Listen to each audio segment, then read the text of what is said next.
এই যে হোটেল থেকে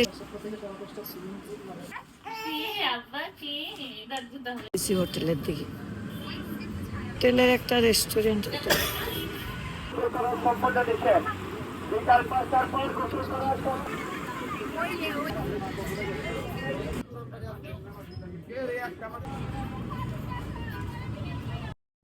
আসসালামু আলাইকুম, আমাদের নতুন ব্লগে আপনাদের সবাইকে স্বাগত।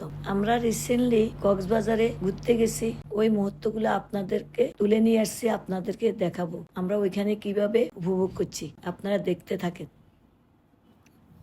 এই যে আমরা হোটেলের লিফট থেকে উঠে হোটেলের দিকে রওনা দিছি। হোটেল বা আমাদেরকে রুমের ভিতরে নিয়ে গেছে, যায়া আমাদেরকে বুঝাই দিল। রুমের ভিতর দেখে মনটা সন্তুষ্ট হলো। ওয়াও, এত সুন্দর রুম, দুই পাশে দুইটা, দেখতে অনেক সুন্দর এবং শুয়েও আরাম পাইছি। তারপরে আমি যাইয়া বারিন্দাতে গেলাম, যাইয়া দেখি এত সুন্দর একটা ভিউ, মানে বারিন্দাত বসে সবকিছু দেখা যায়। ব্রিজে নামা লাগে না, সব ঢেউ গুলা মানে আসতেছে যাইতেছে, এগুলা দেখে আমার মনটা জুড়ে গেছে।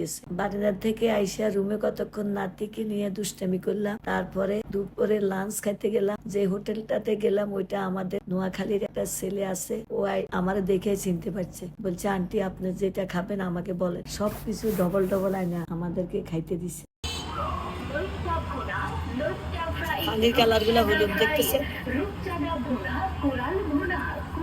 খাওয়ার পরে বিকেলে আমরা ব্রিজে গেলাম। ব্রিজে যাইয়া দেখি অনেক সুন্দর ভিউ। এই যে পানির ঢেউ গুলো আসতেছে, আমি ভাবলাম যাক এখানে একটা ক্যাপচার করে নিই, সবাই দেখো আমার ভিডিওটা। ওই মুহূর্তে সানসেটের দৃশ্যটা অনেক সুন্দর ছিল, তাই ভিডিও করে নিয়ে আসলাম, আপনারা দেখেন। সমুদ্র সৈকত দেখার পরে সবাই এখানে কক্সবাজারের বিখ্যাত স্ন্যাক, চা সবকিছু আইসা এখানে বসে বসে বিনোদন করে, খায়। এখন আমরা রাজা দোকানে বিখ্যাত চা খাইতে আসলাম। অনেক মজার চা খাইয়ে নিলাম, তারপরে হোটেলে চলে গেলাম। জন্য এখানে বিদায়। আমাদের পাশে থাকবেন, আমাদের চ্যানেলটাকে ফলো করবেন, শেয়ার করবেন, লাইক দিবেন, আরো নতুন নতুন ব্লগ দেখবেন।